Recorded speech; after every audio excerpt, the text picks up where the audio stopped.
गहराई है, अल्फाज में दम है, शायर का असासा तो महज जोर कलम है, जीने का हुनर सबका जुदा है तो बयां भी जितना भी सुनोगे को पढ़ो उतना ही कम है, उतना ही कम है। आने वाली नस्लें तुम पर रश्क करेंगी हम असरों, जब उनको ये ध्यान आएगा तुमने फिराक को देखा है। जी हाँ, मैं फिराक हूँ, रघुपति सहाय फिराक गोरखपुरी। मेरी पैदाइश 28 अगस्त 1896 को गोरखपुर शहर में हुई। मेरे वालिद मोहतरम मुंशी गोरख प्रसाद इबरत और मेरी वालदा गोरखपुर शहर के निहायत खुशहाल तालीम याफ्ता और बाइज़्ज़त श्रीवास्तव कायस्थ ख़ानदान से ताल्लुक़ रखते थे। मेरी वालदा मेरे वालिद मोहतरम की तीसरी बीवी थी। घर में किसी चीज़ की कमी नहीं थी। बचपन से ही बहुत तेज़ और ज़हीन था। सब लोग खुश थे। फिराक गोरखपुरी की इब्तिदाई तालीम उनके ख़ानदानी रिवाज के मुताबिक उर्दू में हुई। फिर अंग्रेज़ी तालीम हासिल करने के लिए उन्हें स्कूल भेजा गया। फिराक गोरखपुरी बचपन से ही बहुत ज़हीन और मेहनती थे। हर इम्तिहान में वो नुमाया कामयाबी हासिल करते रहे। 1913 में फिराक ने गोरखपुर हाई स्कूल से मैट्रिक का इम्तिहान पास किया और एफ़ए करने के लिए इलाहाबाद चले गए। यहीं से उनकी ज़िंदगी में बहुत बड़ी तब्दीलियां रूनुमा हुईं। हिंदुस्तान की जंग आज़ादी में शिरकत करने का जज्बा और सियासत में दिलचस्पी यहीं से शुरू हुई। शायरी का ज़ौक़ व शौक़ जो उन्हें अपने वालिद इबरत गोरखपुरी से विरासत में मिला था, उसे परवान चढ़ने का मौका भी इलाहाबाद की फ़िज़ाओं में ही मिला। 1920 में प्रिंस ऑफ वेल्स की हिंदुस्तान आमद पर गांधी जी की क़यादत में जो ज़बरदस्त मुज़ाहरा किया गया, उसमें फिराक ने भी शिरकत की और जेल भेज दिए गए। मुझे 1.5 साल की कैद मिली। मुझे और कैदियों के साथ आगरा जेल भेज दिया गया, जहाँ से 1 साल के बाद मुझे लखनऊ जेल भेज दिया गया। एक बार जेल में कुछ अखराजात के लिए मुझे रुपयों की ज़रूरत पड़ गई, तो मैंने कुछ मज़ामीन लिखकर मुंशी प्रेमचंद को भिजवा दिए। उन्होंने मुख्तलिफ रिसालों के पास वो छपवाने को दे दिए और उनसे मुझे रुपए मिल गए। जेल में अपने अच्छे चाल चलन की बुनियाद पर उनको जल्दी ही रिहा कर दिया गया।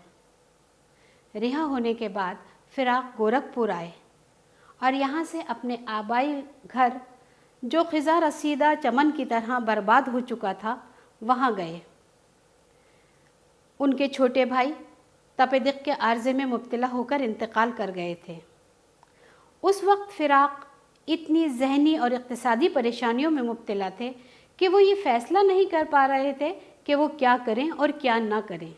उसी ज़माने में पंडित जवाहरलाल नेहरू गोरखपुर आए और मेरे मेहमान हुए। मैंने उन्हें अपना दुख दर्द कुछ नहीं बताया,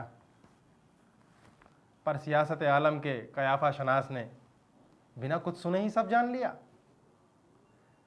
और फ़ौरन मेरे सामने एक तजवीज़ रख दी कि तुम ऑल इंडिया कांग्रेस कमेटी के अंडर सेक्रेटरी के तौर पर इलाहाबाद जाकर वहाँ के दफ्तर का कारोबार संभाल लो। ये बात सन 1923 की है। मैंने गोरखपुर को अलविदा कहा। कांग्रेस के सदर मौलाना मोहम्मद अली जौहर मेरे बारे में सुन चुके थे। कांग्रेस के एक जलसे में मेरी इंग्लिश ज़बान की एक रिपोर्ट को पढ़कर वो मेरी सलाहियतों के बारे में जान चुके थे। उन्होंने नेहरू जी की तजवीज़ पर फ़ौरन हामी भर दी।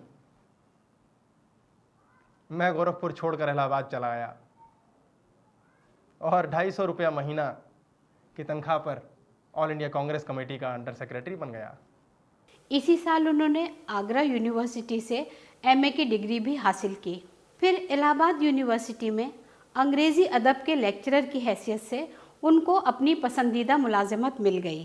फिर उसके बाद बकिया सारी ज़िंदगी उन्होंने इलाहाबाद यूनिवर्सिटी से वाबस्तगी में ही गुजारी। सब जानते हैं मेरी तमाम ज़िंदगी दरसो तदरीस में गुजरी है।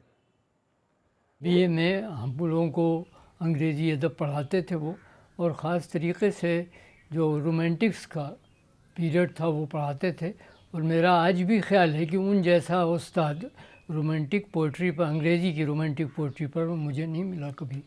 मैं खुद भी यूनिवर्सिटी में पढ़ाता रहा हूँ और जानता हूँ कि जिस तरह से जज्ब के आलम में वो पढ़ाते थे, शेली, कीट्स, वर्ड्सवर्थ से सबको मुश्किल है कि कोई उस तरह से डूब के पढ़ाए। सिर्फ किताबों के मानी बताना या खाली उसके वो पेश कर देना वो काफ़ी नहीं होता, बल्कि उसमें जो कैफियत है उसमें डूब के पढ़ाना, ये काम उस्ताद के लिए आसान नहीं होता। फ़िराक साहब वैसे उम्र तो उनकी काफ़ी हो गई थी, लेकिन भारी भरकम आवाज़ के आदमी थे, और इसलिए जब वो पढ़ाते थे तो हम लोग बस उन्हीं की तरफ देखते रह जाते थे। उन जैसा उस्ताद मैंने अंग्रेज़ी अदब में, मेरे उस्ताद सभी रहे हैं, मैंने अंग्रेज़ी अदब में भी मैं ज्वाइन किया नहीं।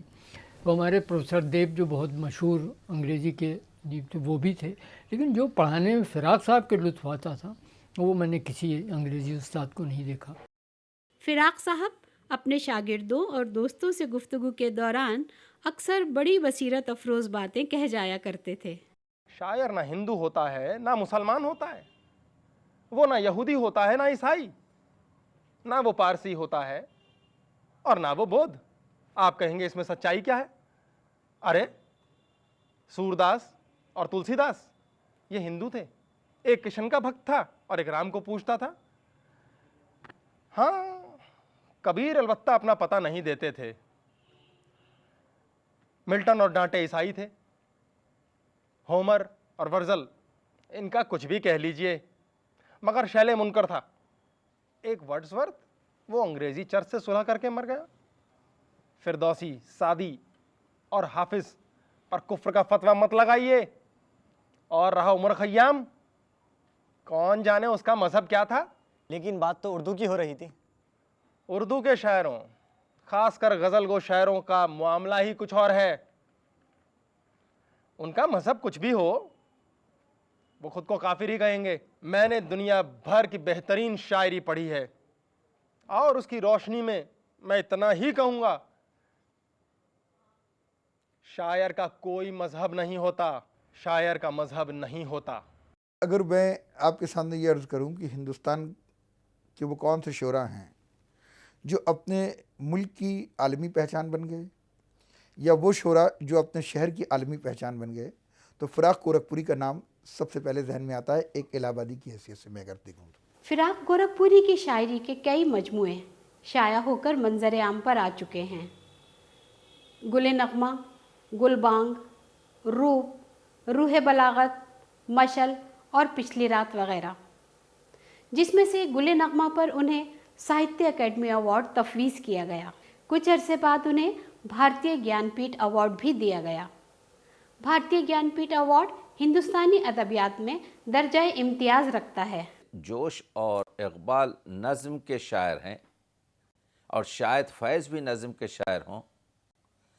फ़िराक की तरह से कोई गज़ल का शायर 20वीं सदी में उस पाए का पैदा नहीं हुआ। फ़िराक का एक बड़ा कारनामा ये है कि उन्होंने उस लहजा मीर की बाजियाफ्त की, यानी वो मज़ामीन जो मीर ने अपनी शायरी में बांधे थे, या वो लहजा जो मीर ने जिस अपनी शायरी को जिस लहजे से मुतारिफ़ कराया था, उस लहजे से हमें दोबारा फ़िराक ने बवसीले मीर मुतारिफ़ कराया, और वो लहजा बहुत मकबूल हो गया। और हम देखते हैं कि बाद में हमारे यहाँ नासिर काज़मी और अहमद मुश्ताक वगैरह ने उसी लहजे की तौसीह की कि तो इस तरह से खालिस हमारी शायरी की तारीख़ में हम फ़िराक को बहुत बड़ा शायर करार दें या ना दें, लेकिन उनकी तारीख़ी अहमियत का हमें इसलिए एतराफ़ करना पड़ेगा कि उन्होंने मीर को दोबारा अपनी शायरी में दरियाफ़्त किया, और इस तरह से दरियाफ़्त किया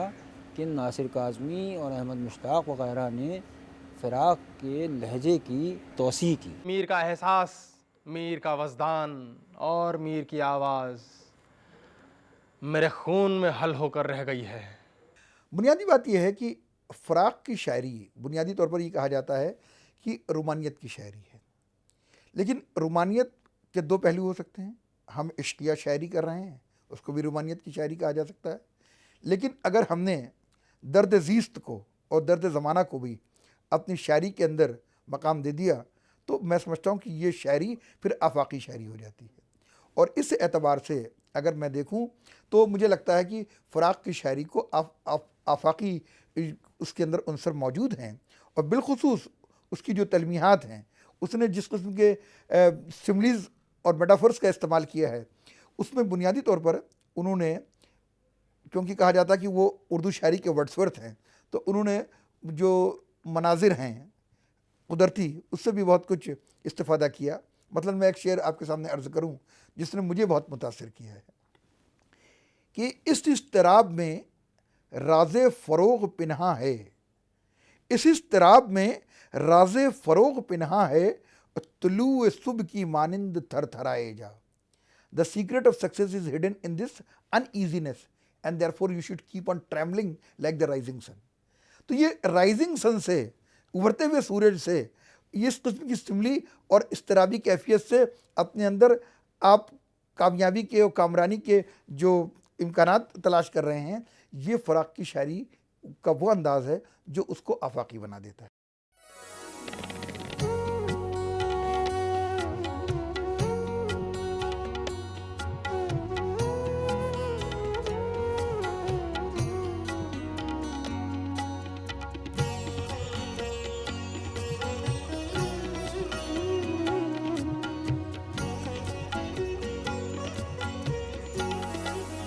किसी का यूं तो हुआ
रगे जामे ये निश्तर, फिर भी किसी का यूं तो हुआ कौन, उम्र भर फिर भी।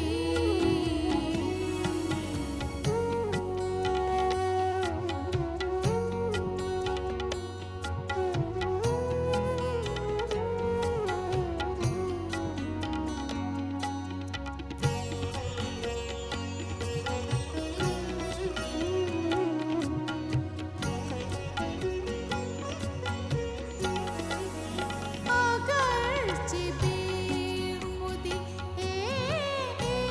इश्क को ज़माना हुआ,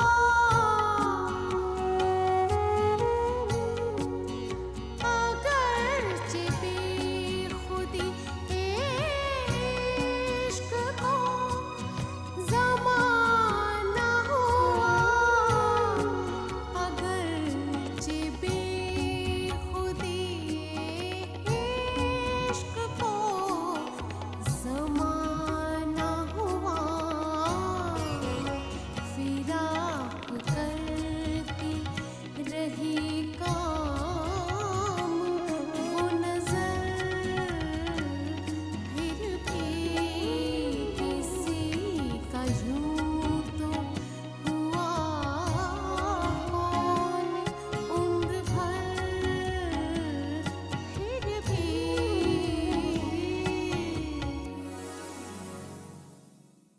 उनके कई मजमूआ कलाम सामने आए, गज़लों के मजमूए हैं, रुबाइयात के मजमूए हैं, लेकिन अब भी उनका बहुत सारा कलाम किसी भी मजमूए में शामिल नहीं है और तदवीन की ज़रूरत है। और मैंने इस काम का बेड़ा उठाया है और कुल्लियात फ़िराक की तरतीब व तदवीन का काम मैंने शुरू किया है। और मैंने फ़राक गोरखपुरी की 100 से ज़्यादा गज़लें ऐसी तलाश की हैं मुख्तलिफ़ अदबी रसायल में, जो 1923 के बाद से शाया होती रही हैं, लेकिन उनके किसी भी मजमूए कलाम में शामिल वो नहीं हैं। उर्दू रुबाई के फॉर्म में खालिस हिंदुस्तानियत को पेश करने का कारनामा जो फ़िराक गोरखपुरी ने अंजाम दिया, वो अपनी मिसाल आप है। फ़िराक की रुबाइयात का मजमुआ रूप जब शाया होकर मंजर आम पर आया तो उसने उर्दू अदब में एक नए बाब का इजाफ़ा किया। उर्दू शायरों के साथ एक बहुत अच्छी बात ये रही है कि वो कई ज़बानों के अदब से वाकफ़ियत रखते थे। मिसाल के तौर पर अमीर खुसरो, वो फ़ारसी ज़बान के शायर थे, हिंदवी ज़बान के शायर थे, लेकिन अरबी और तुर्की से भी वाकिफ़ थे और संस्कृत के अलावा हिंदुस्तान की और कई ज़बानों से वाकफ़ियत रखते थे। इसी तरह ये रिवायत फ़िराक के हिस्से में भी आई। फ़िराक उर्दू और फ़ारसी रिवायात का गहरा शऊर रखते थे। इसके साथ साथ वो संस्कृत और अवधी ज़बानों की शायरी से भी अच्छी तरह वाकिफ़ थे। इसके अलावा फ़िराक की एक और ख़ुसूसियत ये रही है कि वो मगरिबी ज़बानों के अदबियात से भी बड़ी गहरी वाकफ़ियत रखते थे, क्योंकि अंग्रेज़ी के उस्ताद थे वो।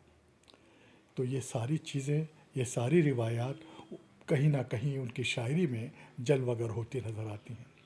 मिसाल के तौर पर जब उन्होंने रुबाई गोई शुरू की तो रुबाई में एक नया रंग व आहंग इस तरह से लेकर आए जो रूप की रुबाइयात में हमें नज़र आता है कि खालिस हिंदुस्तानियत, खालिस घरेलूपन, और इस तरह से वो जो रुबाइयात है, रूप की रुबाइयात, वो उनको शुरू से आखिर तक अगर आप पढ़िए तो उसमें संस्कृत रिवायात और अवधी की जो रिवायात हैं मकामी, वो रिवायात बहुत बेहतरीन तरीक़े से उसमें जलवागर हमें नज़र आती हैं। रूप की एक भी रुबाई हम पढ़ें तो उसमें सिर्फ़ और सिर्फ हिंदुस्तानी ज़िंदगी, हिंदुस्तानियत ही हमको नज़र आएगी। फ़िराक गोरखपुरी की गज़लों के साथ ये बात नहीं कही जा सकती, क्योंकि उसमें हिंदवी और फ़ारसी दोनों रिवायात जो है इस तरह से बाहम दिगर मिल गई हैं कि उनकी अलग से शनाख्त करना मुश्किल है। बहरहाल वो गंगा जमनी तहज़ीब के एक बड़े नुमाइंदा थे। गंगा जमनी तहज़ीब के एक बड़ा नुमाइंदा होने के साथ साथ फिराक गोरखपुरी एक बेहद खुशनसीब इंसान थे, एक खुशनसीब शायर थे कि उन्हें अपनी ज़िंदगी में ही बेइंतहा शोहरत मिली, दौलत मिली, खुशहाल ज़िंदगी उन्होंने बसर की और उनको बड़े बड़े इनामात और इकरामात से नवाजा गया। साहित्यिक एकेडमी अवार्ड गुल नगमा पर उन्हें मिला और इसके बाद कई इनामात और इकरामात से गुज़रते हुए हिंदुस्तान का जो सबसे बड़ा अवार्ड है भारतीय ज्ञानपीठ, वो भी फिराक गोरखपुरी के हिस्से में आया। उर्दू के एक शायर थे यास यगाना चंगेज़ी। यास यगाना चंगेज़ी किसी भी शायर को खातिर में नहीं लाया करते थे, लेकिन आखिरी उम्र में उन्होंने कहा कि मैं इस दुनिया से जाते जाते गज़ल की सिन्फ फिराक गोरखपुरी के सुपुर्द करके जा रहा हूँ। और फिराक गोरखपुरी की शायरी को पढ़ते हुए हमें एहसास होता है कि गज़ल की सिन्फ उन्होंने बिल्कुल सही हाथों में सही शख्स को सौंपी थी।